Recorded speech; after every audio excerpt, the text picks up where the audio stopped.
जिसने जिंदगी में कभी ना कभी किसी को धोखा दिया होता है, किसी के साथ विश्वासघात करा होता है, दुनिया का सबसे प्रबल पाप है विश्वासघात, धोखा। ये दुनिया का सबसे प्रबल पाप है। अग्नि पुराण कहती है, एक अग्नि पुराण और स्कंद पुराण का एक बड़ा सुंदर संवाद है। चंद्रवंश में एक नंद नाम के राजा हुए, जिनका नाम था नंद, जिनके घर में एक पुत्र हुआ जिसका नाम था धर्मगुप्त। क्या नाम था? धर्मगुप्त। अब जैसे नंद नाम के राजा बड़े दयालु थे, बड़े कृपालु थे, बड़े लोगों का भला करा करते थे, सत्कर्म किया करते थे, ऐसी धर्मगुप्त भी सबका भला करता था। बड़ी सबके प्रति उसका भाव अच्छा था। अब देखिएगा जरा स्कंद पुराण की यह कथा, अग्नि पुराण की यह कथा।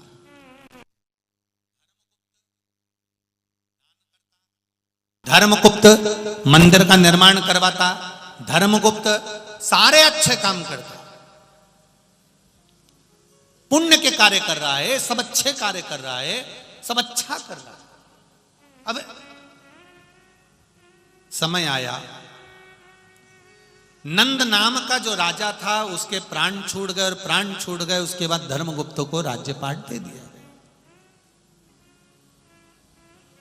धर्मगुप्त को जब राज्यपाट मिल गया तब धर्मगुप्त को लगा कि अब मेरा सिंहासन आ गया, मेरा राज्य आ गया, अब मैं चाहूं जैसा रहूं। वो भलाई का काम करता था, ऐसा नहीं कि कोई बुराई का काम करता था। शिव महापुराण की कथा कहती है, जब आपकी सत्ता हो, जब आपके पास कुर्सी हो, जब आपके पास पद हो, जब आपके पास में प्रतिष्ठा हो, आप बहुत अच्छे ओहदे पर पहुंच गए, बहुत अच्छी कुर्सी मिल गई, आपका प्रमोशन हो गया, आप बहुत अच्छे पद पर जाकर बैठ गए हो, बहुत अच्छी कुर्सी आपको मिल गई, बहुत सत्ता आपको मिल गई, बहुत वैभव आपको मिल गया, तो शिव महापुराण की कथा कहती है उस कुर्सी का, उस सत्ता का, उस वैभव का सदुपयोग करो। किसी को दुख मत दो, किसी के दुख को मिटाने के लिए अपनी कुर्सी का प्रयोग करना प्रारंभ करो, किसी को साथ देने के लिए प्रयोग।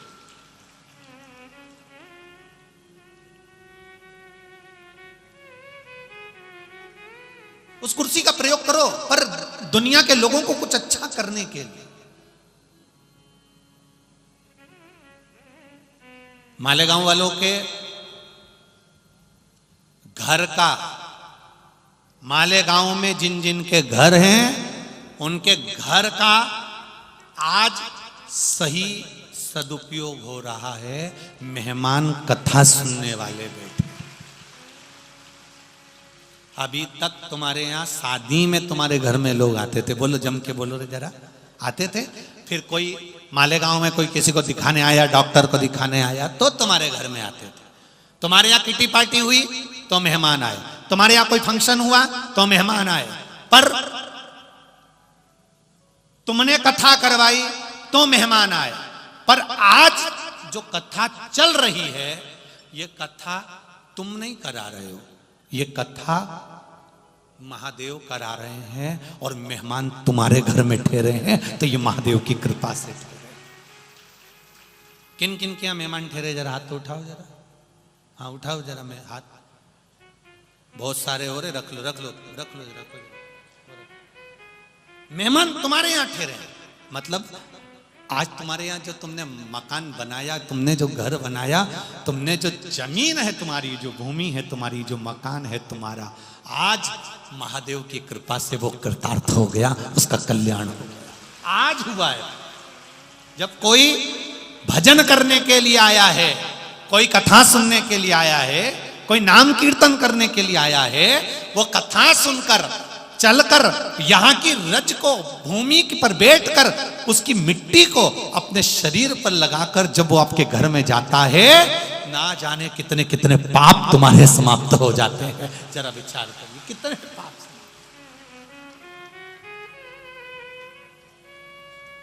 ये शिव भक्ति है, इसको शंकर की कथा कहते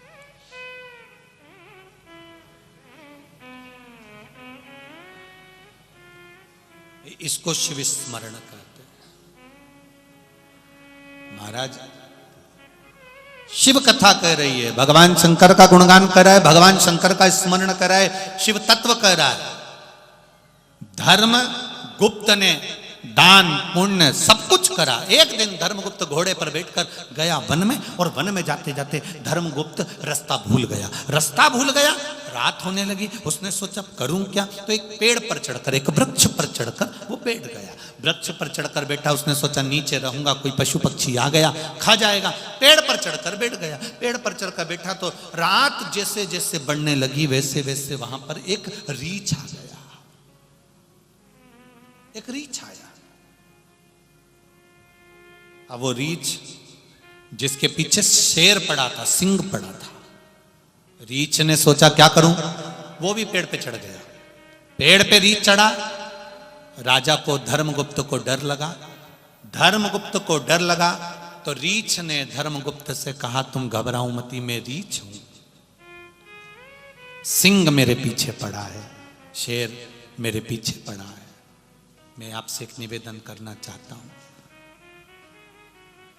सिंह मेरे पीछे पड़ा है, आप भी वृक्ष पर हो, मैं भी वृक्ष पर हूं। सिंह आएगा, अपने को ना खाए, इसलिए अपन यहां बैठे हैं। रीछ ने कहा मैं सत्य कहता हूं कि मैं आपको नुकसान नहीं पहुंचाऊंगा, आप मुझे नुकसान मत पहुंचाना, अपन दोनों सिंह से बच जाएंगे। राजा ने कह दिया ठीक है। रीछ भी रह गया, सिंह भी, वो राजा भी रह गया। रीछ ने कहा एक काम करो, तुम सो जाओ, मैं जागता हूं, फिर मैं सो जाऊंगा, तुम जाग जाओ, दोनों सो जाओ। अब राजा ने कहा चलो इतना विश्वास है इसको, सो जाओ। राजा पेड़ पर सो गया, रीछ जागता रहा। रीछ जाग रहा। समय आया, अब राजा सोकर उठ गया। राजा ने कहा रीछ से अब तुम सो जाओ भाई, सो। अब वो रीछ सोया, राजा जगा। पहले राजा सोया, रीछ जगा। जब रीछ जाग रहा था तब नीचे शेर कहता है, सिंह कहता है रीछ राजा को धक्का मार दे, राजा को धक्का मार दे। रीछ ने कहा नहीं नहीं नहीं, कितना विश्वास है राजा के दिल में मेरे प्रति, मैं उसका विश्वास नहीं तोड़ सकता, मैं धक्का नहीं मारूंगा। अब राजा उठा, रीछ सोया, सिंह नीचे। रीछ सोया तो उसने राजा से कहा राजा रीछ को धक्का मार दे।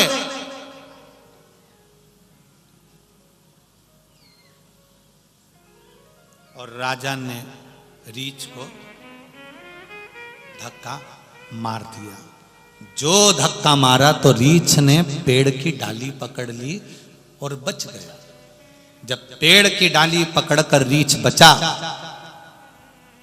बचकर रीछ में से एक मुनि प्रकट हो गए जिनका नाम था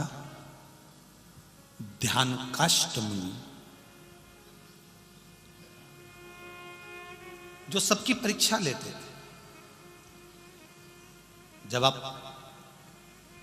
पुण्य करने के लिए आगे बढ़ते हो, बहुत सत्कर्म करने के लिए आगे बढ़ते हो, तो आपकी परीक्षा लेने के लिए ध्यानकाष्ठ मुनि हमेशा आते हैं, हमेशा आते। ध्यानकाष्ठ मुनि ने परीक्षा ली, पकड़ लिया पेड़ को। रीछ में से ध्यानकाष्ठ मुनि प्रकट हो गए और प्रकट होकर कहा राजन, मैंने तेरे साथ धोखा नहीं करा, पर तूने मेरे साथ धोखा करा है।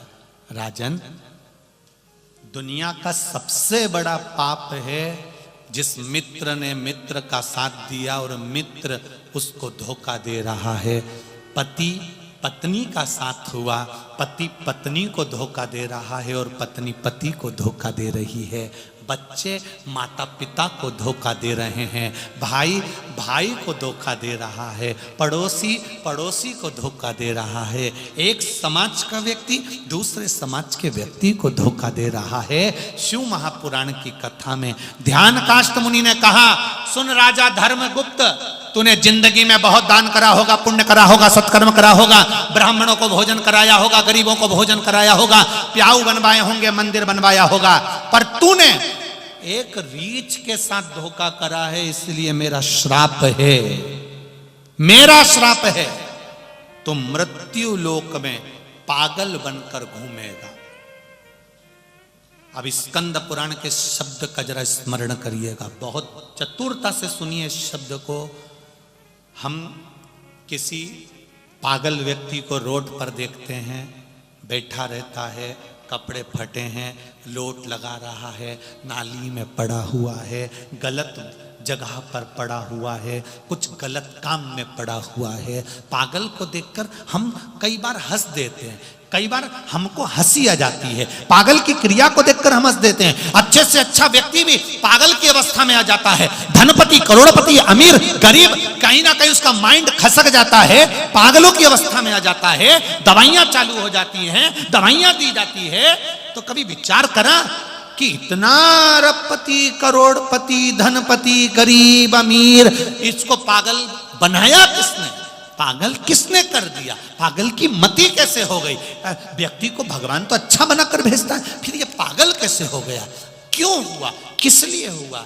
स्कंद पुराण कहती है, पूर्व में किसी ना किसी के साथ अगर धोखा करा होता है तो वो गति यहां आकर मालूम पड़ती है, वो गति यहां।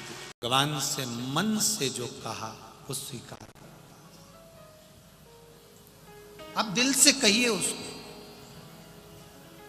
वो दिल से स्वीकार करे। किसी के साथ किया गया धोखा, छल, विश्वासघात, रोड पर अगर किसी पागल को देख लो तो समझ लेना कि पूर्व में जो कर्म किया है तो आज अपने को सम्मुख में आया।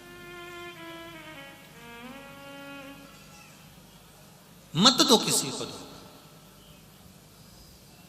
अच्छे कर्म की ओर अग्रण्य दो। दुनिया अगर अपशब्द कहे, दुनिया आड़ा टेढ़ा बोले, बोलने दो। तारकासुर की कथा कहती है, तारकासुर जितना बड़ा उपद्रवी था उतना शिव का भक्त भी था।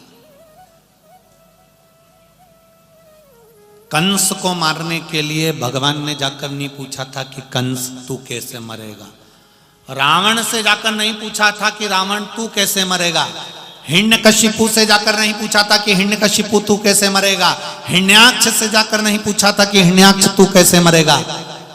केवल सारे असुरों में, राक्षसों में केवल एक राक्षस था, एक असुर था, वो था तारकासुर, जिसके पास में सारे 33 कोटि देवी देवताओं ने जाकर पूछा था कि तू मरेगा कैसे, तेरी मृत्यु, गला पकड़ा, तेरी मृत्यु का कारण क्या होगा, तू मरेगा कैसे, तेरी मृत्यु कैसे होगी वो बता। केवल एक, कौन था? तारकासुर। तू कैसे मरेगा, तेरे प्राण कैसे छूटेंगे?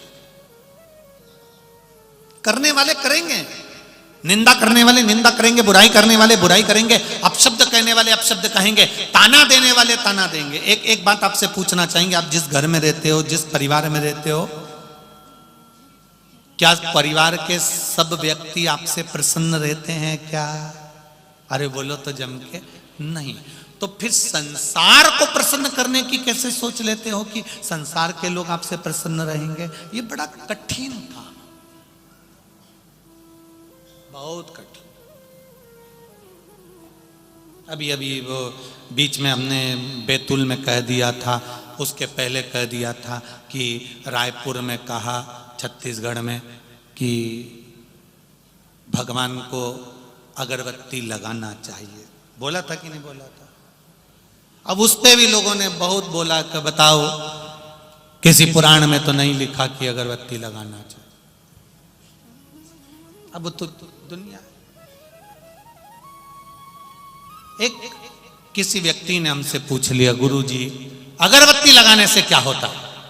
हमने कहा विधर्मी, सनातन धर्म को तोड़ने वाले, सनातन धर्म को नष्ट करने वाले बांस अगरबत्ती में बता कर मंदिर में अगरबत्ती लगाना, घर में अगरबत्ती लगाना बंद करवाना चाहते हैं और मोमबत्ती जलवाना चालू करवाना चाहते हैं। पूछा उन्होंने, अगरबत्ती नहीं लगाएंगे तो क्या होगा, अगरबत्ती लगाएंगे तो क्या होगा? हमने कहा ये बताओ, मच्छर की अगरबत्ती काय को लगाते हो? बोलो बोलो, जम के बोलो, अच्छे से तो बोलो रे। मच्छर को भगाने के लिए। और भगवान को अगरबत्ती काय को लगाते हो? इन पापियों को और अपने किए गए पाप कर्म को भगाने के लिए। हमने अगर जिंदगी में कोई पाप कर्म करा हो, हमने अगर जीवन में कोई पाप कर दिया हो, भगवान के सामने दो अगरबत्ती लेकर बैठ गए, परमात्मा हमारे पाप कर्म को समाप्त कर देना। हम कितने भी बड़े पापी हों पर तेरे चरणों के दास हैं, तू हमें अपना लेना। ये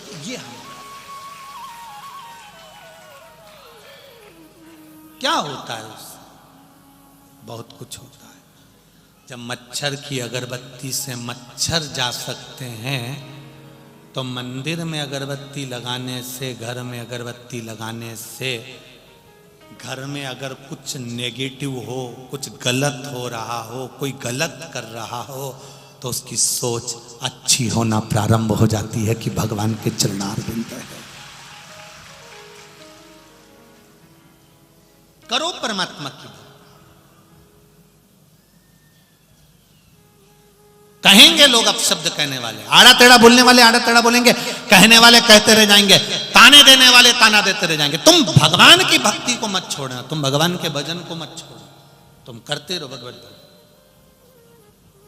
तुम रोज रोज मंदिर जाओगी ना जल चढ़ाने, तो भी लोग तुमको टोक देंगे, सुन लो री मालेगांव वाली जी, तो भी लोग कह देंगे क्या होता है जल चढ़ाने से। तो जो तुमको ज्यादा ज्ञान दे, सिर पे लो चोटी, जोरदार बनाओ जूड़ा, और उसके बाद उसके हाथ जोड़ के कह दो तेरे से ज्ञान लेना चाहिए। मैं आई थी तेरे पास हाथ जोड़ने कि मैं जल चढ़ा रही हूं तो मुझे ज्ञान दे। शंकर जी को जल अगर मैंने चढ़ा भी दिया, राम कथा में फोटो देखा राम जी को जल चढ़ाते हुए, कृष्ण कथा में फोटो देखा कृष्ण भगवान को जल चढ़ाते हुए, पार्वती जी का फोटो देखा जल चढ़ाते हुए, सती जी का फोटो देखा जल चढ़ाते हुए, केवल मैं सियोर वाले महाराज के कहने पर जल नहीं चढ़ा रही, मेरे तो भगवानों ने भी कहा कि जल चढ़ाने से एक लोटा जल सारी समस्या का हल। उस जल के महत्व को मैं जानता हूं। ये पत्र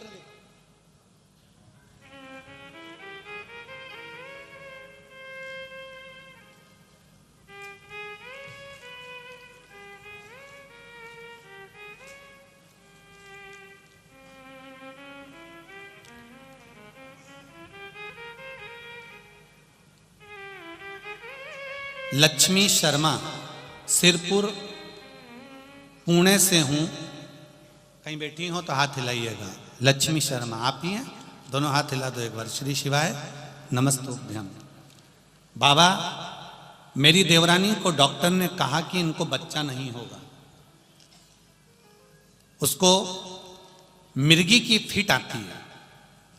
मिर्गी की फिट आती के कारण, मिर्गी की फिट होने के कारण इसको बच्चा नहीं होगा, और अगर बच्चा हुआ तो वो ठीक नहीं रहेगा। बाबा, उसका गर्भ नहीं ठहर रहा था, उसको संतान नहीं हो रही थी। बाबा, पशुपति व्रत करा, और पशुपति व्रत कर कर मेरी देवरानी से भी मैंने व्रत करवाया, और बाबा की कृपा से एक लोटे जल का प्रमाण मैं खुद देने को तैयार हूं गुरुदेव।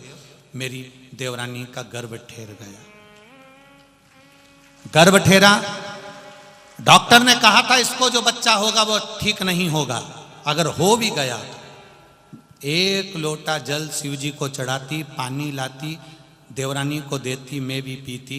भगवान शिव की कृपा ऐसी हुई गुरुदेव, बाबा से मैंने एक ही विनती करी थी, मेरी देवरानी को फिट आती है। शंकर जी के मंदिर से बेलपत्र लाती। एक बार आपने कथा में कहा था, बेलपत्री के नीचे की डंडी का भाग जो दुनिया के लोग तोड़ के फेंक देते हैं, वो शिव जी को चढ़ाकर खाया जाता है।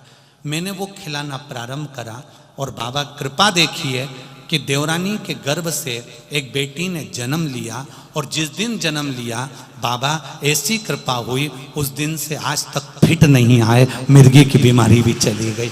ये शिव है। बैठिए बहन, श्री शिवाय नमस्तुभ्यम। फिट की बीमारी भी चली गई, गर्भ भी ठहर गया, बेटी का जन्म भी हो गया, और मेरे देवादिदेव महादेव ने संभाल भी लिया। तेरी कृपा बिना ना हिले एक भी लेते हैं श्वास, तेरी कृपा से तनु। ये शिव। एक पत्र और देखो, इन्होंने लिखा है, हमारे को लिखने की जगह नहीं मिली थी, तो जो सुबह चाय का डिस्पोजल जिस खोखे में आया था, उस खोखे के डब्बे पे लिख रही हूं। उज्जवल नीलेश पाटिल सिरपुर से हैं। कहीं बैठे हो तो हाथ हिलाइए, जहां कहीं भी बैठे हो। कहीं दिखा है का? अच्छा दिखा, ठीक है, हाथ हिला दो ऐसा। श्री शिवाय नमस्तुभ्यम। उज्जवल नीलेश पाटिल, सिरपुर महाराष्ट्र से हूं। मैं क्या बखान करूं गुरुदेव भोले बाबा का, मेरे पास शब्द नहीं है। मेरे लड़के ने MBA किया था, लेकिन 2 साल से उसको जॉब नहीं मिल रहा था।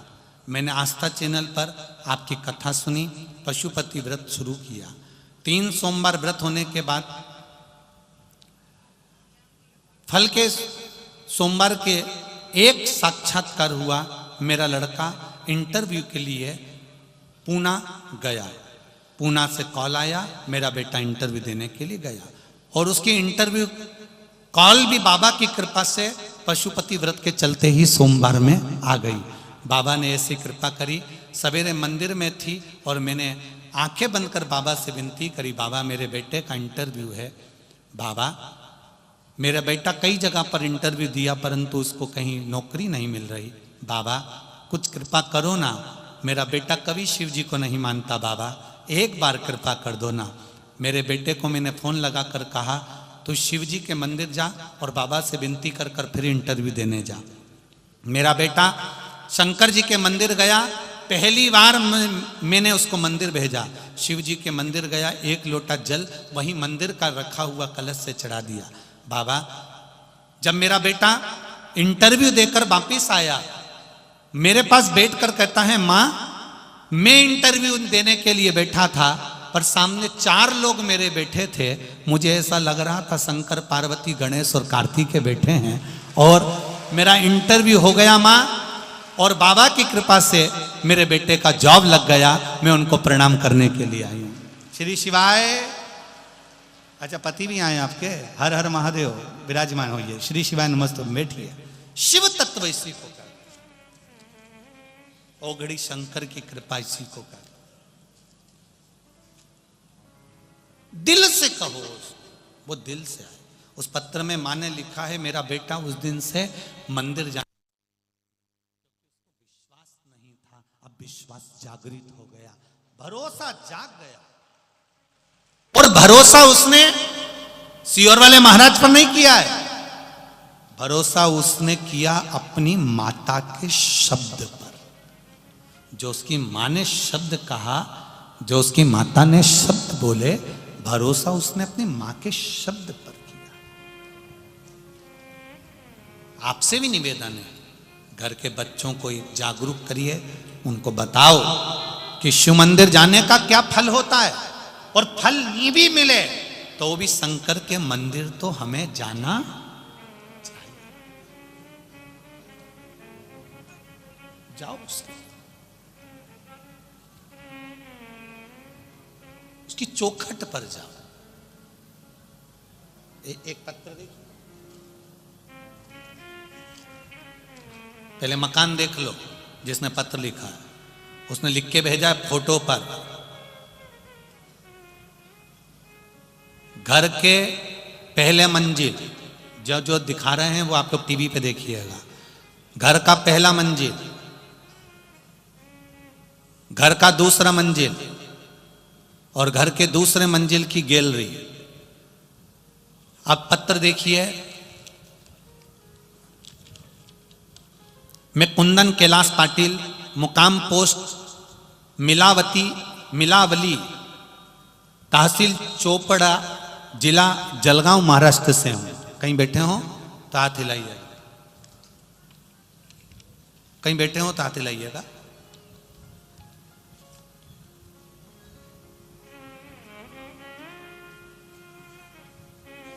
जलगांव महाराष्ट्र का निवासी हूं। कुंदन कैलाश पाटिल, मुकाम पोस्ट मिलावली, तहसील चोपड़ा, जिला जलगांव, महाराष्ट्र का निवासी हूं। बच्चों के पढ़ाई के लिए मैं जलगांव शहर में 11 साल से, मेरी पत्नी और मेरे 2 बच्चों के, एक बड़ा 11 साल का और छोटा 8 साल का बेटा है, ऐसे हम चारों जलगांव शहर में रहते हैं। हम 1 साल से महादेव की कथा सुन रहे हैं। पत्र लिखने का कारण केवल इतना है, मेरी पत्नी मनीषा, हम दोनों श्री पुण्य शिव महापुराण की कथा मालेगांव में दूसरे दिन की कथा सुनने के लिए यहाँ आ गए। बच्चे घर रह गए।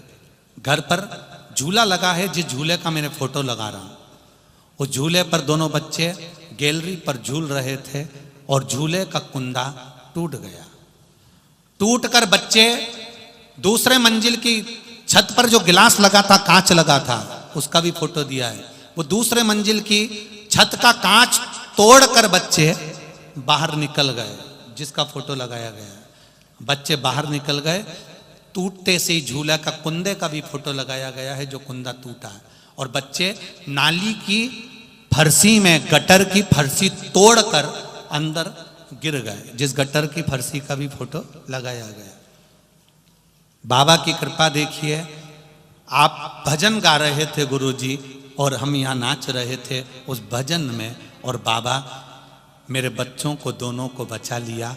एक चोट उनके शरीर में नहीं आई। उसका फोटो भी मैं लगा रहा हूं कि बच्चे के शरीर में केवल जंघा पर एक छोटी सी चोट आई, उसके सिवा कोई चोट बच्चे के शरीर पर नहीं आई। ये शिव है। इसलिए मैं बाबा को यहाँ पर वापिस प्रणाम करने आया हूँ। मेरे बाबा ने उन बच्चों को बचा लिया। हमने पहले भी एक कथा में कहा है, तुम उसका मंदिर संभालो, जल का लोटा संभालो, कथा संभालो, वो तुम्हारा घर संभाल लेगा। ये निश्चित है। आप उसको संभालो, आप उसका भजन करिए, आप उसका स्मरण करिए। कई लोगों को आश्चर्य होता है, गुरुजी ये पत्र क्या, इतने पत्र। हम फिर कहेंगे पत्र कम नहीं है, ढेर। और सारे पत्र पढ़ो, जितने पत्र हैं। और जो कहते हैं कि पत्र कहीं कुछ हो तो इनमें नंबर तक लिखे हैं, आप पढ़ो और अपने जीवन में उतारो कि इन पत्रों में कितना वात्सल्य और शंकर के प्रति कितनी करुणा और कितना प्रेम लिखा गया, कितना विश्वास लिखा गया। हम तो कितने पत्र पढ़ेंगे, 2, 4, 5, 6, इससे ज्यादा पत्र पढ़ ही नहीं पाता। पढ़ो।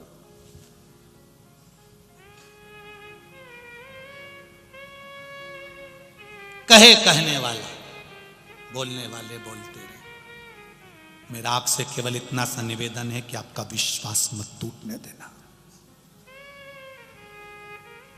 विश्वास मत टूटने देना मेरे महादेव के प्रति। तुम्हारा भरोसा दृढ़ रखना।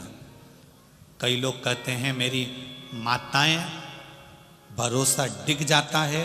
मेरी माताओं से निवेदन है, शिव की कथा सुन रही हो, जब जब दुख की घड़ी तुम्हारे सामने हो, जब तकलीफ तुम्हारे सामने हो, उस समय पर कुछ मत करना, केवल मेरे महादेव को याद करना और चल पड़ना। शिव की भक्ति, उसको याद।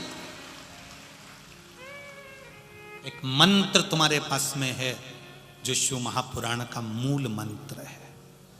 इस मंत्र पर भी लोग ना जाने कितनी बार ऑब्जेक्शन ले चुके, ना जाने कितनी बार उंगली उठा चुके। कई लोग कहते हैं या सियोर वाला महाराज ने नया मंत्र निकाल दिया, ऐसा कर दिया वैसा कर दिया, पर सियोर वाला महाराज नहीं, शिव पुराण तो गीता प्रेस गोरखपुर की कहीं पर भी मिल जाएगी, उसको खोलना और इस मंत्र को निकाल कर पढ़ना। उस पढ़ा कि नहीं पढ़ा तुम लोगों ने? उस मंत्र को पढ़ोगे तो नीचे लिखा है, इस मंत्र का जाप करने वाले का केवल मुख का दर्शन कर लो तो हजारों अश्वमेध यज्ञ का पुण्य प्राप्त हो जाता।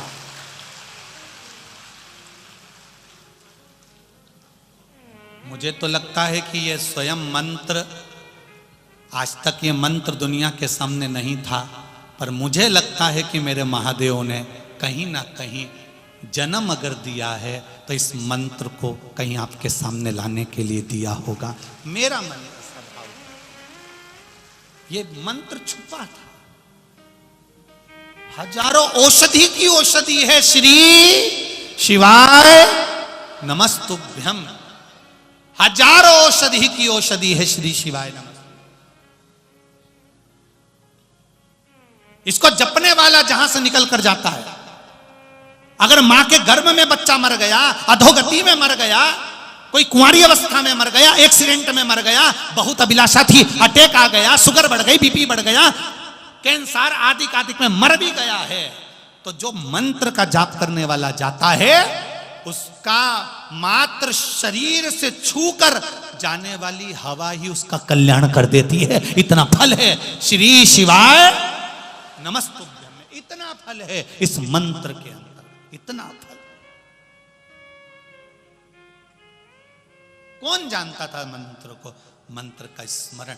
भले दुनिया के लोग अपशब्द कहें कि ये श्री शिवाय नमस्तुभ्यम कहाँ से लिया आया, कहाँ से आया, उनसे निवेदन है गलती छाटने से पहले एक बार शिव पुराण की कथा को पूरा जरूर पढ़ना। जो जो चीज बेलपत्री की हो, शहद की हो, काली मिर्च की हो, धतूरे की हो, जो चीज इस व्यासपीठ से बताई जाएगी वो शिव महापुराण से, स्कंद पुराण से, गर्ग संहिता से, देवी भागवत से, लिंग पुराण से, नर्मदा पुराण से, इस पुराणों से निकालकर आपके सामने रखी जाएगी, जिससे आपका जीवन सार्थक हो और जीवन की हर घड़ी तुम्हारी सुखमय हो। ये भाव रखा जाए।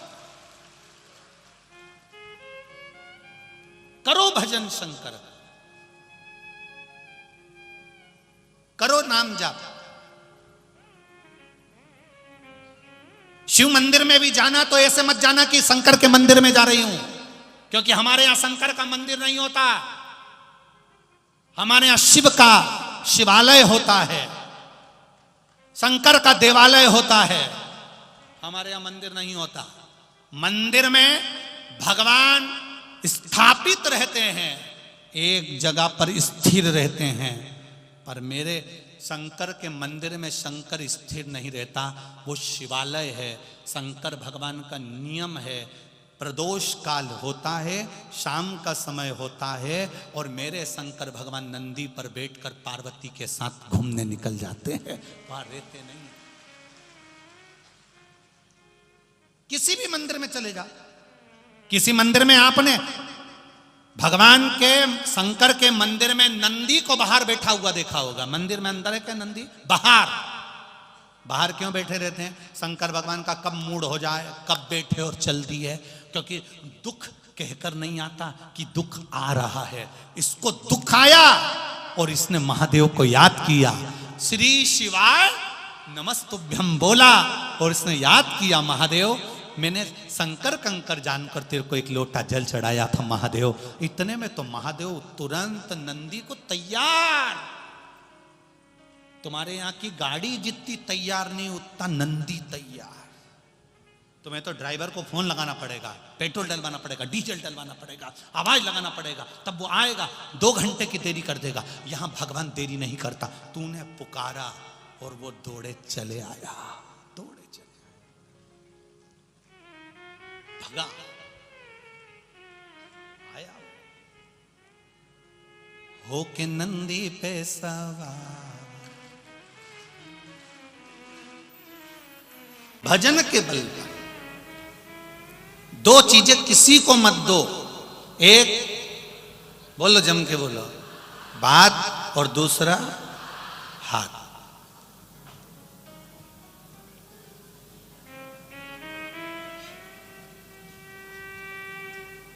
अब किसी को तुमने हाथ दे दिया, देखना जरा मेरे भाग्य में क्या लिखा है। अब जो लिखकर भेज दिया, जो उसने रचा वो यहां लिखा, और लिखकर अगर भेज दिया तो कोई उसको बदल सकता है क्या?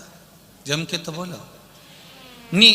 उससे कह तुम बदल के बताओ, तो वो फिर अंदर से चक्कू लाएगा, फिर इधर से रेखा काट के इधर से चक्कू से खींच देगा, या इधर से काटेगा इधर से खींच देगा। नहीं हो सकता। भाग्य उसने लिखा है, तो भाग्य बनाने वाले ने अगर भाग्य बनाया है और उसमें अगर दुख लिख दिया है, तो उसको दुख को मिटाने वाला कोई दूसरा नहीं होगा। आपका कर्म आपको भोगना है।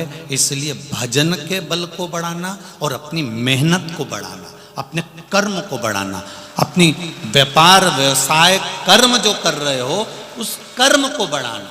जितनी मेहनत रोज करते थे उससे दुगनी मेहनत चालू कर दो और भगवान पर विश्वास चालू कर दो, तो अपने आप तुम्हारे भाग्य की रेखा बदलना प्रारंभ हो जाएगी। अपने आप बदल।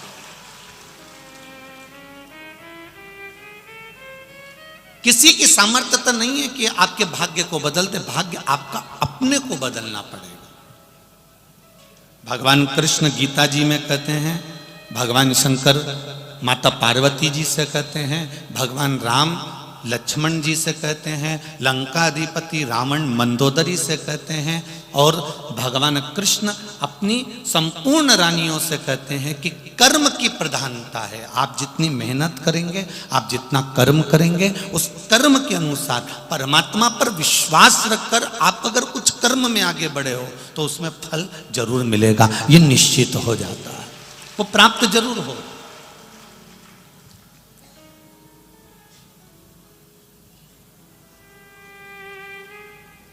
घर में बैठ के केवल आंसू बहाने से मेरा तो कोई साथी नहीं दे रहा, मैं तो बड़ा दुखी हो गया, मेरी जिंदगी तो यूं ही बेकार हो गई, ये बोलने से कोई साथ नहीं देगा। ये कहने से कोई तुम्हारा पक्ष नहीं लेगा। ये आंख के आंसू पोंछकर तुम्हें अपने कार्य के प्रति जागरूक होना पड़ेगा। तुम्हें जाना पड़ेगा, मेहनत करना पड़ेगा।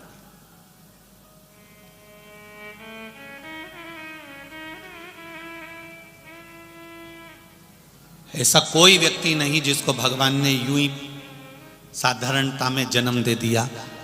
आपको पहले भी कथा में कहा था, अपने कमरे में माताएं सब अच्छी चीज रखती हैं, वो बेकार अटाला अपने घर में, अपने कमरे में अटाला अपने कमरे में नहीं रखती है। उसी तरह परमात्मा भी अपनी पृथ्वी पर अटाला नहीं रखते हैं। परमात्मा भी छाट छाट कर अच्छों को अपने साथ में रखते हैं।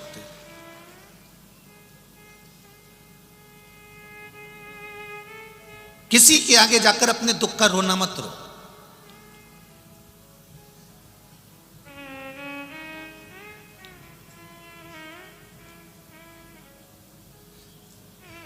इस व्यासपीठ से आज तक आप लोगों से यह नहीं कहा गया होगा कि आप अपना दुख बताओ और आप दुख बताओ और हम आपका कोई समाधान कर दें।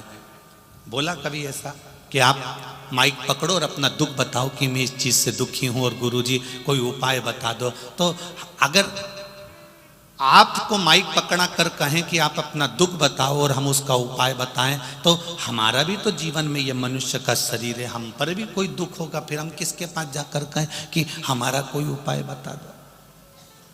दुनिया में अपने कर्म को स्वयं काटना पड़ेगा। राम जी वन क्यों गए? सीता जी का हरण क्यों हुआ? मां जानकी को वन वन क्यों रहना पड़ा? भगवान कृष्ण को अपना गांव छोड़कर दूसरे गांव क्यों जाना पड़ा? दूसरा गांव जाने के बाद भी छोड़कर द्वारका क्यों जाना पड़ा? जब वो परमात्मा थे तो फिर क्यों गए? उनको भी तो अपने कर्म का भोग भोगना ही पड़ा। हम पहले भी कथा में कहते हैं, भगवान से नहीं डरना, मत डरो। वेद और पुराण से नहीं डरना, मत डरो। धर्म और शास्त्रों से नहीं डरना, मत डरो। संत साधु से नहीं डरना, मत डरो। माता पिता से नहीं डरना, मत डरो। घर के बुजुर्गों से नहीं डरना, मत डरो। पर इतना याद रखना, अपने कर्म से जरूर डरना, क्योंकि कर्म का भोग तो परमात्मा को भी भोगना पड़ता। राम जी ने छुप कर मारा था उस बाली को, कृष्ण अवतार में उस बाली ने छुप कर मारा था भगवान कृष्ण के चरण में। सीता जी ने एक चिड़िया कैद में रखी, माता जानकी को कैद में रहना पड़ा। ये कर्म का भोग है जो मनुष्य को भोगना ही है। अपने कर्म को स्वयं काटना। आप अगर पड़ोसी के यहाँ जाकर कह भी दोगे, आप किसी से जाकर बोल भी दोगे कि मुझे ये दुख है, आप किसी से जाकर कह दोगे कि मुझे ये तकलीफ है, तो क्या वो तकलीफ मिटा देगा? अरे बोलो तो जम के, नहीं मिटाएगा। कहीं कहीं का तुम्हारे पास में आकर कह दे मेरे पास में ऐसी भभूति है, ऐसी बेल है, ऐसा सामान है कि मैं तेरा दुख मिटा दूंगा, मैं तेरी तकलीफ मिटा दूंगा, तो चक्कर में मत आओ। ये दुख तकलीफ स्वयं को मिटाना पड़ेगी। और स्वयं कैसे मिटाओगे? कर्म को कर कर, मेहनत को कर कर, और भगवान शंकर की भक्ति पर विश्वास रखकर जब तुम आगे बढ़ोगे तो अपने आप कर्म के करते करते आपका दुख मिटता चले जाएगा। स्वयं को मिटाना। किसी को कह भी दोगे ना कि मुझे दुख है, वो आपका दुख नहीं मिटाएगा। चलो एक प्रैक्टिकल करके देख लो। अपनी पड़ोसन से जाकर कहना, जिसको तुम अपनी सारी बात बताती हो, जिस रिश्तेदार को तुम अपनी सारी बात बताते हो, उस रिश्तेदार से एक बार 1-2 महीने बाद जाकर कहना, मुझे 10 लाख रुपए की जरूरत है, तू दे दे।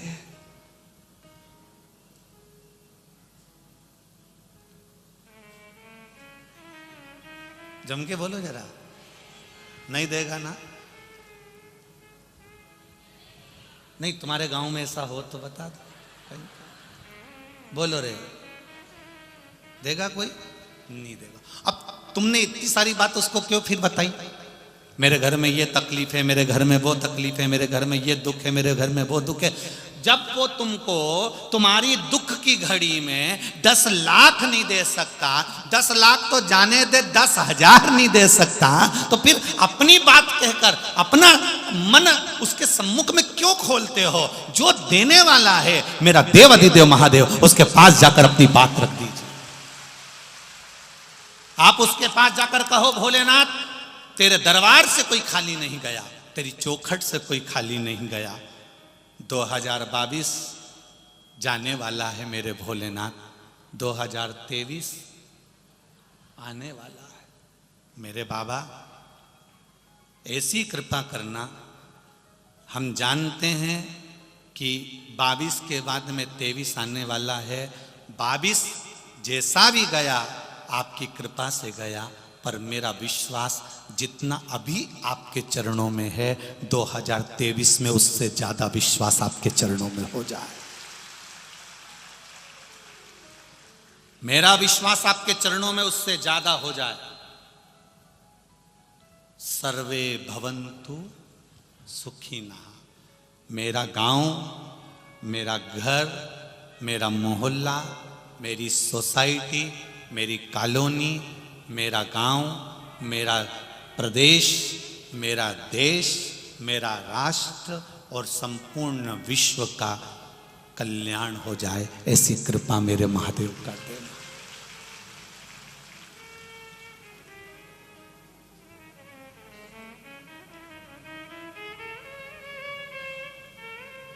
नया वर्ष, नूतन वर्ष 2023, वैसे तो हम लोग तो सनातनी भाव में संवत को मानते हैं, पर आज के नवयुवक बच्चे लोगों को इसी से एक बदलाव लगता है, इसलिए कहना चाहेंगे, नए वर्ष की शुरुआत किसी होटल में नहीं, किसी नशे से नहीं, नए वर्ष की शुरुआत मेरे महादेव के चरणों से करिएगा। मेरे महादेव के चरणों से करिएगा। 31 के दिन भी 1 लोटा जल, और जब अगला दिन आ जाए तो भी 1 लोटा जल। और बाबा से कहना 22 से 23 में तू लेकर आया है, मुझे उम्मीद है जिंदगी के हर पहलू में मुझे आगे तू लेकर जाएगा। अपने विश्वास को दृढ़ करे, अपने भरोसे को दृढ़ करे। हर किसी के सामने अपनी बात को नहीं कहना।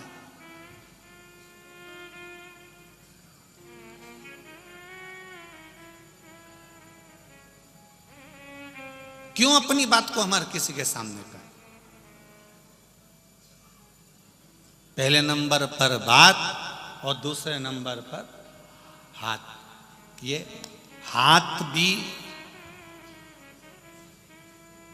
हर किसी को मत दे देना।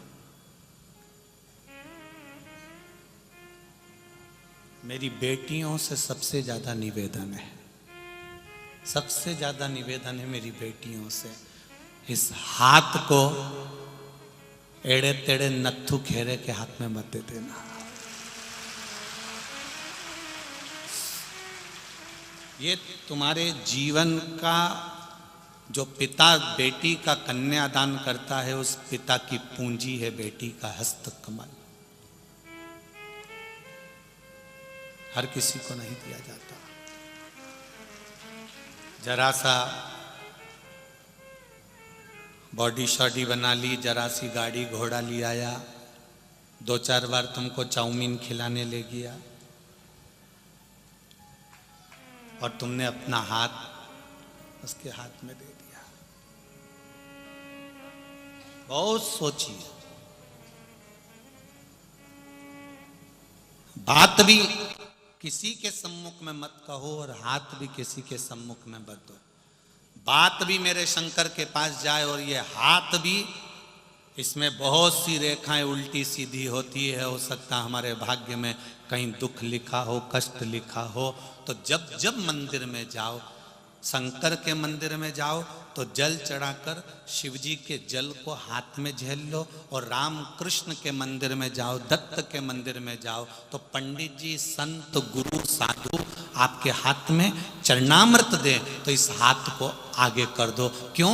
चरणामृत का जल, शंकर भगवान का चढ़ा हुआ जल, गुरु जी के हाथ का प्रसाद, परमात्मा के हाथ का जल जब हमारे हाथ में आएगा तो रेखा कितनी भी उल्टी हो वो सीधी होती चली जाती। तो मंदिर में जाओ, तुम्हारे यहां भी बहुत सारे मंदिर है। लक्ष्मी नारायण का मंदिर होगा, वेंकटेश भगवान का मंदिर होगा, दत्त मंदिर होगा, राम जी का मंदिर होगा, कृष्ण भगवान का मंदिर होगा, गुरु जी का मंदिर होगा, शंकर जी का मंदिर होगा। उस मंदिर में जाना, पंडित जी आसन लगा के बैठ जाते हैं, बोलो सही है कि गलत है? और वो एक पंचपात्र से तुमको देते कि नहीं देते चरणों तक? अरे बोलो तो जम के देते हैं। पंडित जी ने कभी तुमसे ये किया, मुंडा फाड़ो, और पंडित जी ने कहा लो मैं तुम्हारे मुंह में डाल देता हूं? बोला कभी ऐसा? नहीं। उन्होंने एक बात जरूर की, हाथ आगे करो। बोला कि नहीं बोला? हाथ आगे करो। पंडित जी क्यों बोल रहे हैं कि हाथ आगे करो?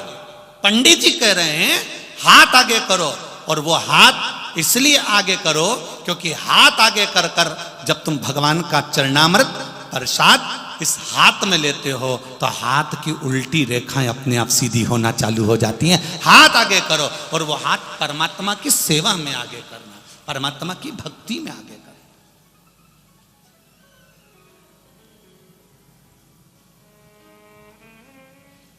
चरण और आचरण दोनों में अंतर है। चरण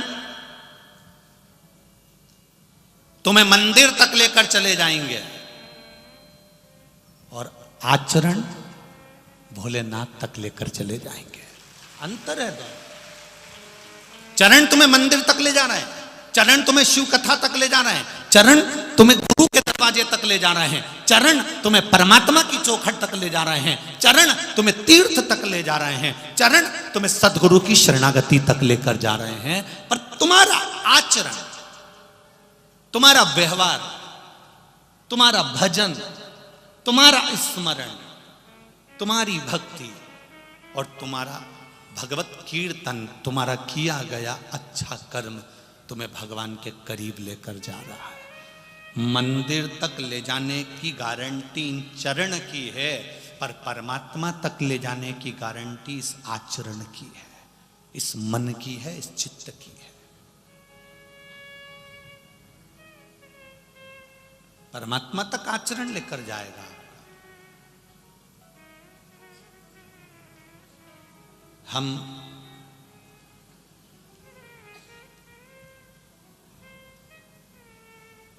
एक बात अपने जीवन में ध्यान में रखें आप, हमारा जो मनुष्य का जो देह होता है, मानव का जो शरीर होता है, ये बड़ा विचित्र शरीर होता है।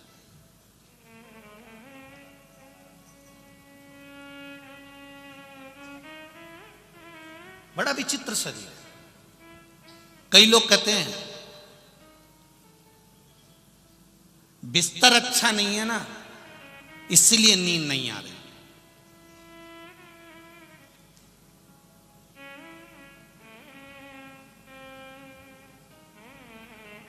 मैं आप सबसे पूछना चाहता हूं, जितने भी लोग आस्था चैनल पर कथा सुन रहे हैं और जितने लोग फेसबुक यूट्यूब पर कथा सुन रहे हैं और जितने लोग यहां बैठकर कथा सुन रहे हैं, बिस्तर से, गादी तकिए से, डनलप के गद्दे से, फोम के गद्दे से, रुई के गद्दे से, कपास के गद्दे से या बहुत सुंदर मखमल के गद्दे से कभी नींद आती है क्या?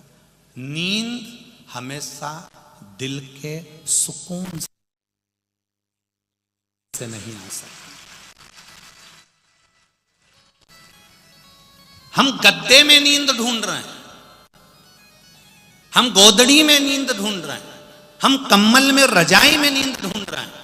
वो नींद गादी में नहीं आ सकती।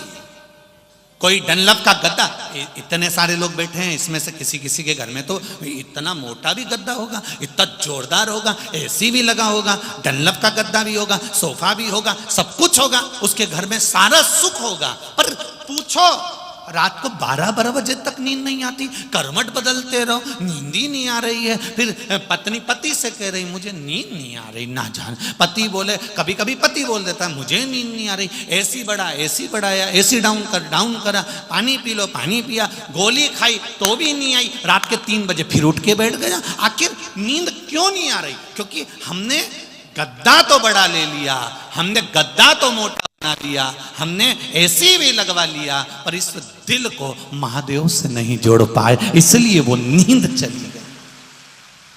सुकून मिलता है सच्चा सुख केवल भगवान तुम्हारे, बोलो बोलो जम के बोलो, चरणों में सुकून मिलता है। सुकून। तुम यहां देखो, रात को कोई आए हो तो यहां पर कभी दर्शन करना, रात के लोग जो रुकते हैं उनको, कम्बल पे सो रहे हैं, कारपेट पे सो रहे हैं, गद्दे पे सो रहे हैं, रात भर भजन चलता है, 11-12-1 बजे तक लोग नाचते रहते, कूदते रहते, भजन करते रहते, और सवेरे फिर कितने घंटे की नींद लेते होंगे इस कथा में? कितने घंटे की? ये बैठने वालों से पूछना कभी। 2 घंटा चैन की नींद सो गए तो सो गए होंगे, नहीं तो भगवान की भक्ति में ऐसे डूबे रहते, ऐसे डूबे रहते, उनका भजन चलता रहता, भजन। सवेरे उठे, तैयार हुए, फिर बैठ गए, शाम हुई, फिर अपने काम में लग गए और भजन करने में लग गए। और वो नींद जो 2 घंटे की लेते हैं, वो इतनी सुकून की नींद लेते हैं कि उनको ये मालूम ही नहीं पड़ता कि डनलप के गद्दे पे सो रहे हैं कि गोदड़ी पर सो रहे हैं। सुकून। उनको ये मालूम है बैठा है,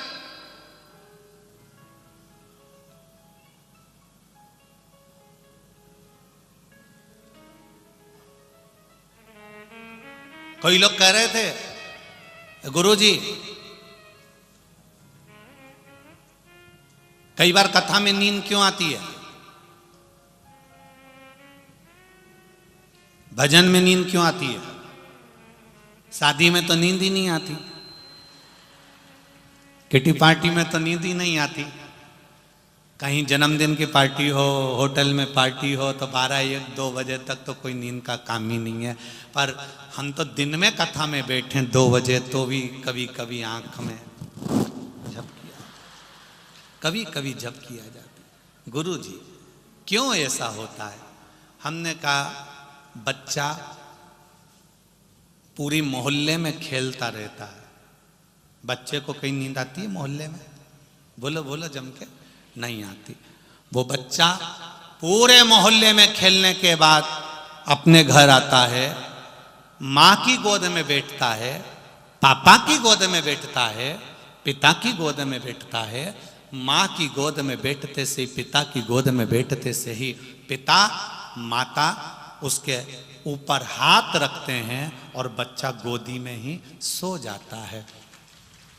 वो बच्चा गोदी में सो गया, पूरे मोहल्ले में कहीं जाकर नहीं सोया। सोया तो माँ की गोद में, पिता की गोद में सोया। उसी तरह उस बच्चे को जो सुकून मिलता है वो माता और पिता की गोद में मिलता है, और आपको जो सुकून मिलता है वो शिव महापुराण की कथा में मिलता है। इसलिए थोड़ी थोड़ी कभी कभी थोड़ी थोड़ी कभी जब आ भी जाए तो कोई बुरी बात नहीं है।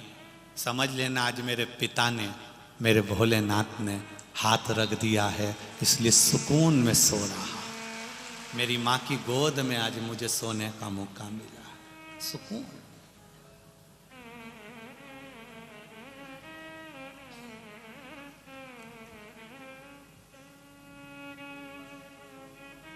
भक्ति में जो बल है, सुकून जहां मिलेगा। गादी बहुत मोटी है, गद्दा बहुत मोटा है,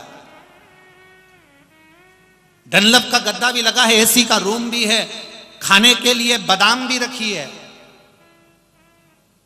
रात को सोए जब इतना बड़ा गिलास भर के दूध भी पी गए। कैसा था? 2-4 और लड्डू खा गए, पेट भर के खाना खाया, फिर भी नींद गायब है। वो नींद गई कहाँ है? तो कहा गादी से या तकिए से नींद नहीं आती, नींद हमेशा सुकून से आती है। जब हृदय, दिल, मन, चित्त जब परमात्मा में लगा कर बैठोगे तब भगवान भी कहेगा ये मेरा हो गया, मैं तेरा हो गया। तुमने सारी चिंता, पूरी की पूरी चिंता परमात्मा को सौंप दी तो फिर चैन की नींद सो गए आनंद से। अभी आप चैन की नींद नहीं सो पाते हो क्योंकि तुम्हें चिंता लगी है, टेंशन लगा है, मन लगा हुआ है तुम्हारा परिवार में, कुटुंब में। जिस दिन तुमने सोच लिया घर महादेव का, परिवार महादेव का, हम महादेव के, जमीन महादेव की, घर परिवार कुटुंब कबीला सब महादेव का है। जब तुमने अपना मानना छोड़ दिया तो वो संभाले। परंतु जब तक हमारे भीतर आसक्ति है, एक कई माताएं, ये देखना है मालेगांव की भी माताओं को देख लेना तुम, और चाहो तो जालना की, मालेगांव की, चलकरेंजी की, सोलापुर की, धुलिया की, तुम चाहो तो मध्य प्रदेश की एक एक जगह की, गुजरात की, चाहे हो कहीं की भी माताओं को देख लेना। ये कभी कभी अकड़ में कह देती है वो तो मैं जिंदा हूं इसलिए घर चल रहा है, जिस दिन मर गई आटे दाल का भाव मालूम पड़ जाएगा। ये कभी कभी अकड़ में कह देती है मैं जिंदा हूं तो घर चल रहा है, जिस दिन मर गई ना आटे दाल का भाव मालूम पड़ जाएगा। तो जो इतनी अकड़ में कहे तो उससे कह दो आधा घंटा मरी जा, मर जा, आधा घंटा मरी जा, उससे क्या होगा? नहीं मर तू तो आधा घंटा मर जा। तुम्हें लगता है कि मैं दुकान चला रहा हूं, मैं घर चला रहा हूं, मैं परिवार चला रहा हूं, मैं रिश्तेदारी निभा रहा हूं, मैं कर रहा हूं, परंतु इस सोच में मत रहना कि तुम कुछ कर रहे हो, वो तो मेरा महादेव इस शरीर से करा रहा है तो तुम कर रहे हो। जिस दिन तुमने सोच लिया कि मैं कर रहा हूं, एक छोटी सी उंगली मेरा महादेव जरा सी हिलाता है और वहां से पवन चलती है, हवा चलती है, शरीर में लग जाती है, उसकी उंगली हिलती है तो हमारा पूरा शरीर हिलना बंद कर देता है। तब बता दुकान पे बैठ के जब शरीर नहीं हिले, चल के बता, तब जाके बता कि मैं करता हूं, मैं दुकान चलाता हूं, मैं करता हूं, मैं कर रहा हूं, मैं कर रहा हूं। अरे भाई तुम नहीं कर रहे, जिसने जन्म दिया वो कर रहा। ये हमारी सोच गलत हो गई है, ये हमारे विचार गलत हो गए, हमारी दृष्टि गलत हो गई है कि हम कुछ कर रहे हैं, कुछ नहीं। मेरा आपकी कृपा से सब काम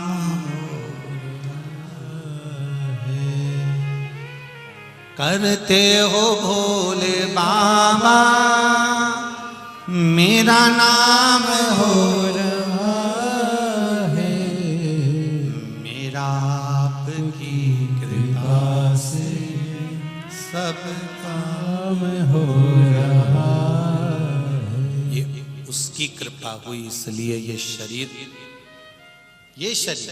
हम आपकी बात नहीं कर रहे, उसकी कृपा हुई तो ये शरीर, ये जिह्वा शिव महापुराण की कथा कह रही है, और उसकी कृपा हुई तो आपका शरीर कथा को सुन रहा है, उसकी कृपा हुई तो ये दादा भाऊ से कथा करवा रहे हैं, उसकी कृपा हुई तो अपन सुन रहे हैं। उसकी कृपा नहीं होती तो शायद कुछ नहीं होता।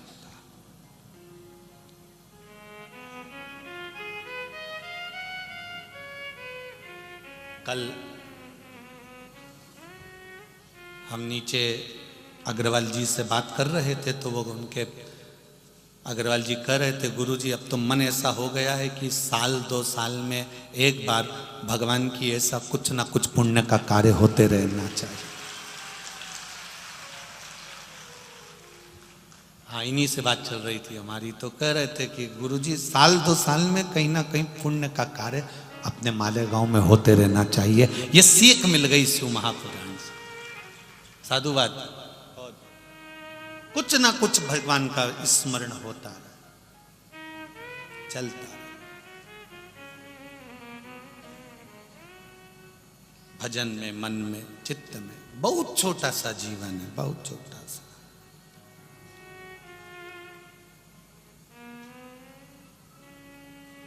कितना वो चीन वालों ने कितनी उन्नति करी, बोलो रे भाई बोलो, सही है कि गलत है? चीन ने कितनी उन्नति करी, पर उस परमात्मा के आगे उन्नति कर पाए क्या? ढेर बॉडियां पड़ी है, रोज टीवी में देखो तो बताएं इतने मर गए, इतने मर गए, इतने मर गए। अब इतनी उनने उन्नति करी कि सूरज नया बना दिया, तो फिर अब इनको जिंदा करके बता दो।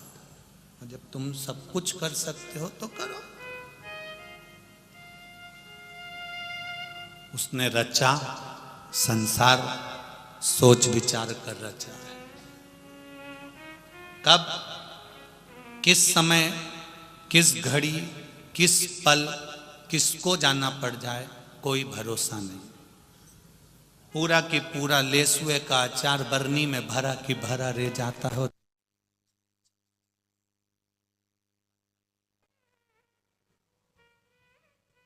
पापड़ भी पूरे के पूरे धरे की धरे। दो भी नहीं खा पाया, निपट गया। क्या कर, बोलो बोलो, कुछ नई की नई साड़ी लेके आई थी, अलमारी में रखी की रखी रह गई, पहन नहीं पाई। ऊपर जाती जाती यमराज से कह रही वंश मोर, एक बार फिर से छोड़, मैंने अभी लाल वाली ली है, एक बार पहन तो लेने दे। तुरंत यमराज बोला चाट, नहीं पहनने देना, चल। इसलिए आपसे निवेदन है, जितनी अच्छी अच्छी रखी हो सब पहन लो, ऊपर जाके दुख नहीं होगा कि मैंने ये पहनी नहीं। पहन लो। ये जीवन बड़ा बड़ा विचित्र है, बड़ा। इसको किसी ने पत्र लिखा, वो पत्र कमरे में पड़ा है हमारे। वो हम जिस गाड़ी में कल गए थे, उस गाड़ी में किसी ने पत्र दे दिया था, वो पत्र हमारा कमरे में रखा। उन्होंने कहा क्यों गुरुजी, हमारे यहाँ पर मालेगांव में इतने सारे महाराज आते हैं, इतनी ज्ञान की बात करते, इतनी विद्वत्ता की बात करते, तुम्हें सास बहू से ही फुर्सत नहीं मिलती? कभी इधर की बात कह दो, कभी उधर की बात कह दो। अब उसने पत्र देकर चले गया, हम जवाब नहीं दे पाए, तो हमने कहा चलो आज मौका मिला है। हम आपसे एक बात पूछें, तुम्हारे घर में इतने बड़े बड़े भगोने रखे, बर्तन इतने बड़े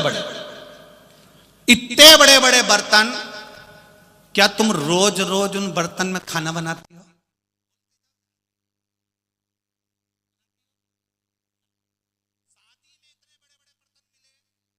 क्या करा तुमने? खाना बनाया? नहीं। जो छोटे बर्तन होते हैं वो हर कभी काम में आ जाते हैं। प्लेट, कटोरी, चम्मच, गिलास, लोटा, भगोनी, जो छोटे होते हैं वो बार बार चाय बनाने में काम आ जाते हैं। इसलिए हम बड़े बर्तन प्रयोग नहीं करते, हम छोटे बर्तन में काम निकाल लेते हैं। छोटी बात, सास बहू के बात से, परिवार की बात से, छोटी छोटी बातों से हम अपने आनंद की बात आप तक पहुंचाने का प्रयास कर देते हैं, जिससे काम आ जाएगा। बड़ा काम नहीं आएगा। हमेशा काम आता है तो छोटा ही बर्तन काम आता है। यहां भी देख लेना पूरी कथा में छोटे बर्तन कितने काम आ रहे हैं, और बड़े बड़े तो सोफा तोड़ रहे हैं। तुम खुद देख लो।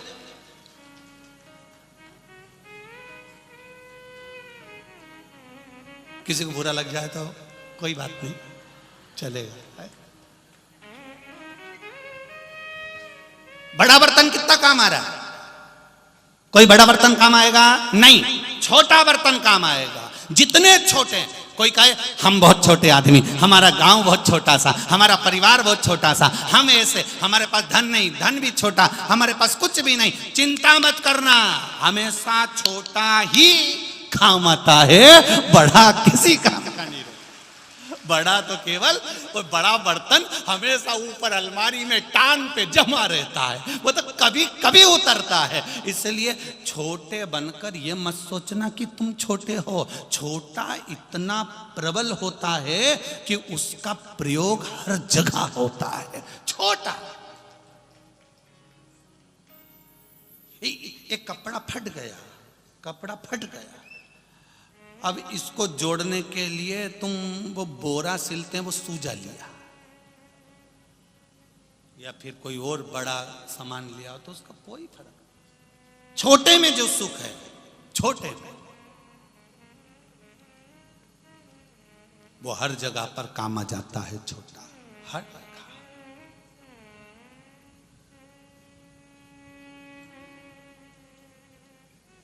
वो कहीं पर भी काम आ जाएगा। अब ये माताएं बैठी हैं, तुम में कितनी माताएं जो इतना बड़ा बड़ा सामान लेके आई या इतना बड़ा बैग लेकर आई? कोई इतना बड़ा बैग नहीं लाई। घर में जो सबसे छोटा बैग हो वो लेके जाऊंगी। छोटा बैग क्यों? उसमें एक छोटी सी पानी की बोतल डाल लूंगी, एक रुमाल डाल लूंगी, एक मोबाइल डाल लूंगी, उसमें थोड़ा सा पैसा डाल लूंगी। अब छोटा बैग हर जगह काम आ रहा है। बड़ा बैग तो जब अपन कुबेरेश्वर धाम जाते हैं सीहोर, तब काम आता है, या तो छोटा काम। जब तीर्थ जाओ, उज्जैन जाओ, त्र्यंबकेश्वर जाओ, नासिक जाओ, तुम कहीं भगवत भजन में जाओ तो वहां फिर बड़ा बैग ले जाओ, पर छोटा हर जगह काम आ जाता है। उसी तरह शिव महापुराण की कथा को छोटे छोटे रूप में लेकर उसको तुम्हारे तक पहुंचाने का प्रयास करते हैं, जिससे कभी भी तुम अलमारी में से साड़ी निकालोगी तो तुमको याद आ जाएगी कि मुझे ये साड़ी पहनना है, सियोर वाला महाराज बोला था, वरना बाद में ऊपर जाके याद आएगी। पहन उसको, पहनना है। अंत समय प्रभु आना पड़ेगा, वचन दिया तो निभाना पड़ेगा। आए ना आए प्रभु कुटुंब कबीला, अंत समय प्रभु आना पड़ेगा, वचन दिया तो निभाना पड़ेगा। छोटी बात से हमको हमारे जीवन में उतारना, बहुत बड़ी बात कर कर बहुत विद्वत्ता की बात कर कर मालूम पड़े हमने कह दिया तुम्हारे सिर पे से निकल जाए, तो क्या मतलब की ऐसी कथा? फिर तुम पड़ोसन को कोनी मार के कह रही क्या बोला महाराज, क्या बोला? अब पड़ोसन उसको समझा रही, बोला तो था कुछ, मैंने भी सुना तो था। तो उसने बगल वाली से पूछा तूने सुना महाराज क्या? हाँ, 2 बार मुंडी इधर करी थी, 1 बार उधर करी थी, बोला तो था। अब घर जाते जाते फिर आखिरी में पति ने घर पर पूछ लिया, कथा में अपन गए थे, तुमने सुना था? क्या सुना था? पता नहीं, मेरे को तो मालूम भी नहीं, बगल में छोरा रो रिया था तो मेरा ध्यान मत चले गया, मेरे को नहीं मालूम। अब छोटी सी बात तुमको याद रह जाएगी कि अलमारी खोली, साड़ी नीचे गिरी, तो तुम्हें समझ में आ गया निसाब पहनना जरूरी है, साड़ी अपनी है, अपने जाने के बाद लोग ऐश करेंगे अपनी साड़ी अपनी बहुवन पहनेगी। उसने कभी अपने को एक साड़ी नहीं दी और वो अपनी पहने, अच्छा बन तो पहन के छोड़ के जा, पूरा प्रयोग करिए। मनुष्य की देह मिली है, मानव का शरीर मिला है, खुश होकर जा, जिंदगी पूर्ण एंजॉय से जियो। जिंदगी एंजॉय से जीने का मतलब यह नहीं है कि जिंदगी को नशे में डुबो दो। आज के जमाने के नवयुवक बच्चे, आज के जमाने की नवयुवक टीम 31 का मतलब समझती है कि नशे में डूबना है। शिव महापुराण की कथा कहती है 31 का मतलब नशे में डूबना नहीं, साल के बदलने का मतलब है कि भगवान की शरणागति में जाकर माता पिता की सेवा करना है। ये हमारा नूतन वर्ष का एक आनंद। नशे में डूबकर नूतन वर्ष नहीं होता, भगवान की भक्ति में डूबकर नूतन वर्ष होता है।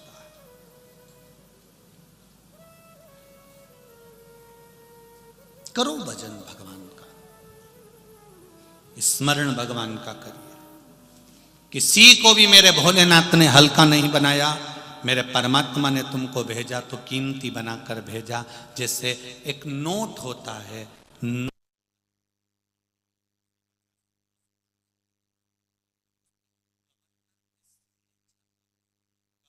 के सिग्नेचर जिस नोट पर नहीं होते वो नोट की कोई कीमत नहीं होती। गवर्नर के सिग्नेचर हो गए तो नोट की कीमत हो गई। जैसे नोट पर गवर्नर के सिग्नेचर हैं तो नोट की कीमत है, उसी तरह जब हम माँ के गर्भ में आए थे तब उस परमात्मा ने अपना हाथ का सिग्नेचर कर कर भेजा है, तो हम भी भगवान की कृपा से श्रेष्ठ हैं। नोट से ज्यादा कीमती, धन से ज्यादा कीमती। समझो उसकी भक्ति का बल, उसकी भक्ति का विश्वास का बल।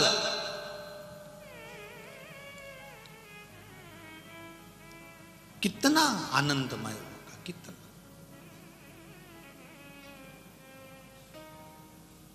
पुण्य कमाने के लिए बहुत सारे मौके मिलते हैं, पर पुण्य व्यक्ति का कहां समाप्त हो जाता है ये वो समझ नहीं पाता।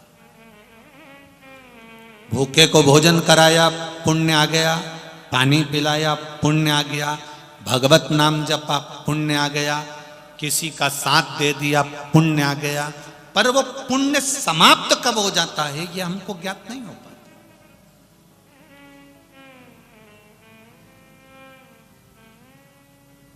करो भगवत स्मरण करो, भजन करो, कीर्तन करो, पर एक बात का स्मरण अपने साथ में ये भी रखो कि पुण्य किसी साधारण व्यक्ति की सेवा से हमको प्राप्त हो सकता है। संत एकनाथ जी महाराष्ट्र के बड़े बड़े विद्वत संत। एक बार संत एकनाथ जी ने अपने साथियों से कहा, शिष्यों से कहा, साथ वालों से कहा, मेरा मन कर रहा है कि प्रयागराज चलें, त्रिवेणी संगम में जाकर स्नान करें, त्रिवेणी संगम का जल लेकर कावड़ लेकर रामेश्वरम में जाकर भगवान शंकर को चढ़ाएं। तो किसी ने पूछ लिया, गुरुदेव त्रिवेणी का जल ले जाकर हम रामेश्वर में चढ़ाएंगे, उससे क्या होगा?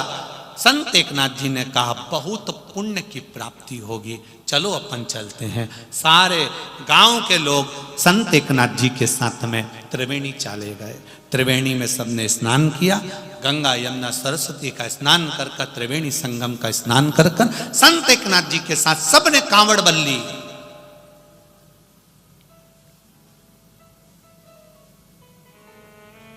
सबने कांवड़ भरी और कांवड़ भरकर सब रामेश्वर के लिए चल दिए।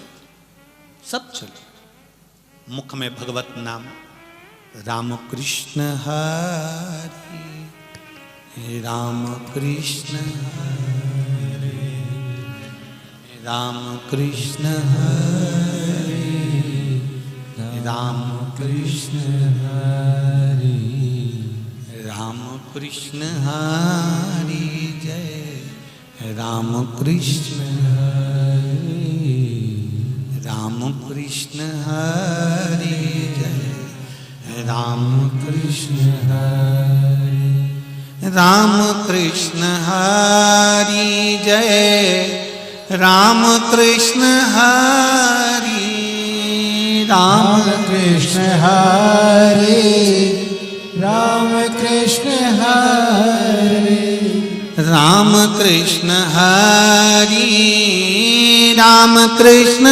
हरि राम कृष्ण हरि राम कृष्ण हरि राम कृष्ण हरि राम कृष्ण हरि राम कृष्ण हरि राम कृष्ण हरि। संत एकनाथ जी भगवत भजन करते करते करते करते बीच मार्ग में पहुंच गए। त्रिवेणी संगम कोसों दूर हो गया, रामेश्वरम कोसों दूर हो गया, बीच में है संत एकनाथ जी और उनके साथ में आए सारे भक्त। क्या देखा संत एकनाथ जी ने? सामने एक गधा पड़ा हुआ है, पानी के लिए तड़प रहा है। गधा पानी के लिए तड़प रहा है। सब भजन गा रहे थे, सब कीर्तन गा रहे थे, सब जाते जा रहे थे। संत एकनाथ जी रुके। साथ वालों ने पूछा, गुरुदेव गुरुदेव आप कहां जा रहे हैं?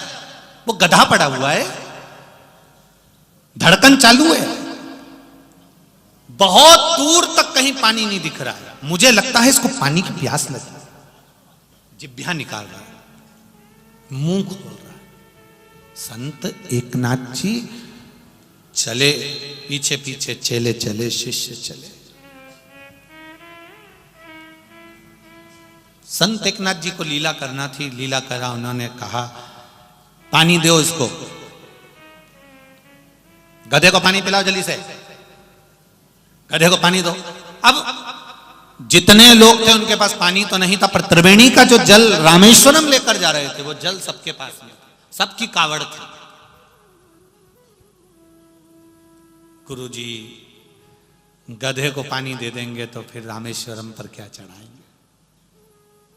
पुण्य हमारा इतनी दूर पानी भरकर ला रहे हैं और पुण्य हमारा चले जाएगा गुरुजी, पुण्य हमारा समाप्त हो जाएगा। गुरुजी ने सबको कहा, पानी डाल दो, इसको पानी पिला दो। कोई नहीं पिलाया, क्योंकि रामेश्वरम में जल चढ़ाने से पुण्य मिलेगा। इतनी दूर से हम भर कर लेकर आए हैं, अगर यहीं पर पानी पिला देंगे गधे को तो हमारा पुण्य कहाँ जाएगा?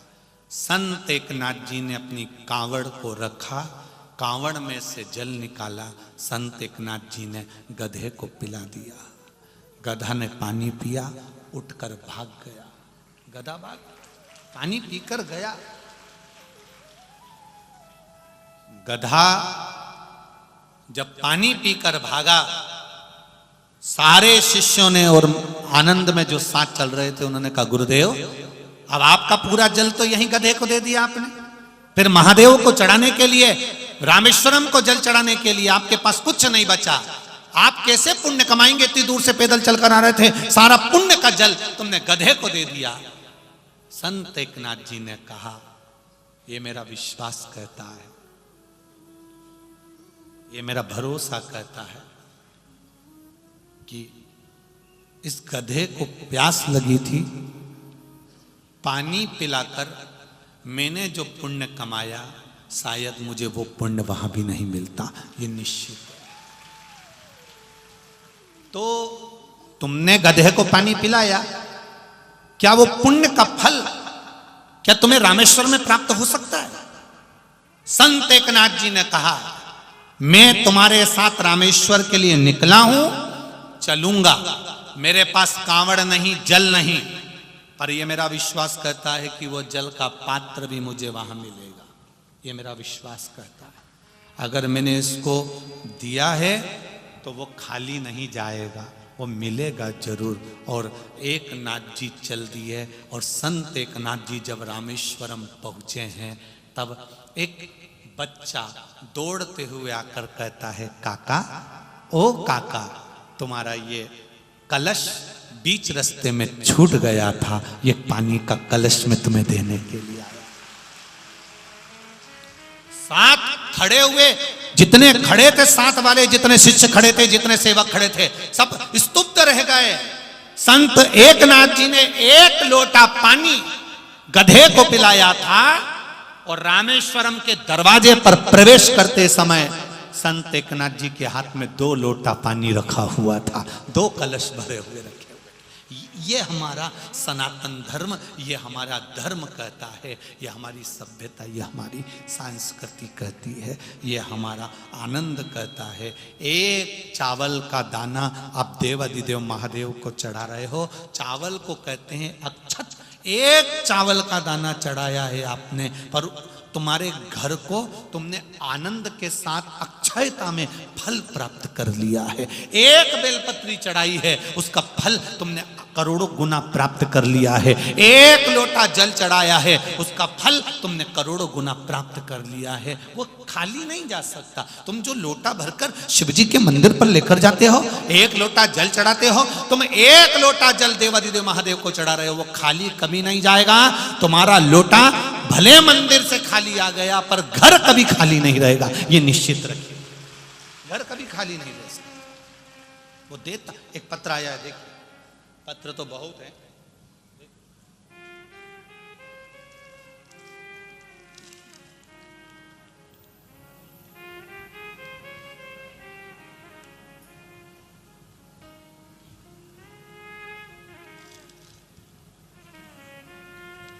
शंभो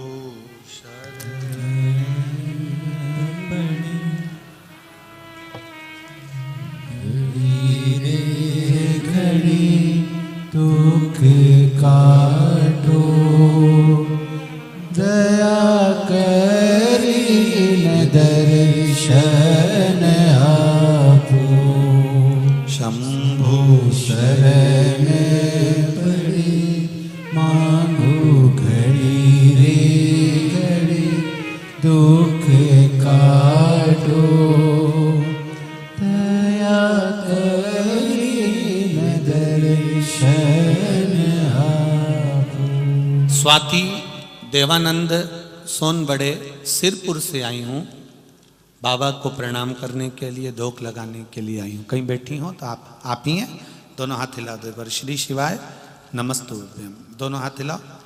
हर हर महादेव। गुरुदेव, मैं स्वाति देवानंद सोनबड़े सिरपुर से आई हूँ। गुरुजी, हमारे जीवन में क्या नारी का जीवन हमेशा दुख में रहता है गुरुदेव, पर बाबा ने मेरे दुख को समाप्त किया है, इसलिए यहाँ प्रणाम करने आई हूँ। गुरुदेव, हम बाबा को प्रणाम करने के लिए महोत्सव के दर्शन के लिए वहाँ गए थे। बाबा की कृपा से वहाँ से कंकर शंकर को लेकर आए थे। रोज उसकी पूजन करते हैं, बाबा को प्रार्थना करते हैं। गुरुदेव, मेरे पति का एक्सीडेंट हुआ, लेकिन भगवान की कृपा से बच गए, पर मेरे पति के घुटने के नीचे की हड्डी टूट गई और उसका ऑपरेशन हुआ। 2 साल हो गए, बाबा की कृपा, चलते चलते कहीं ना कहीं वो किसी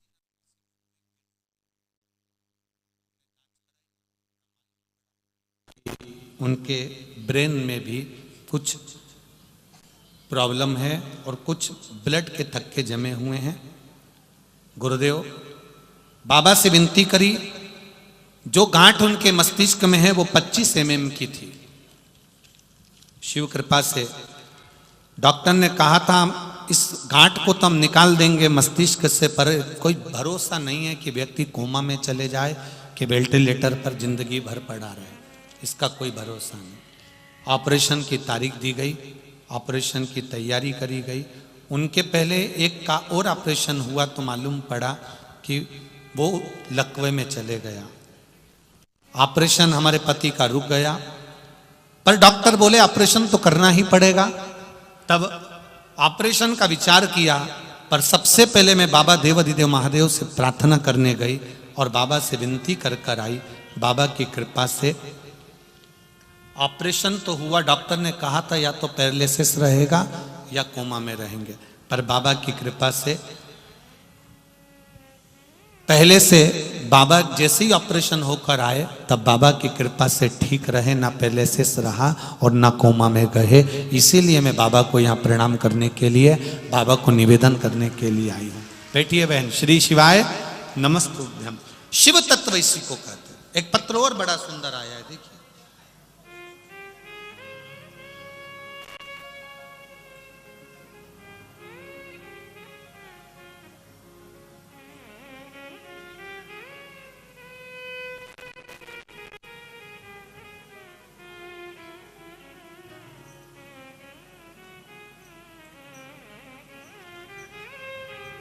तेरी कृपा बिना न हिले कोई भी अणु, लेते हैं श्वास तेरी कृपा से तनु तनु।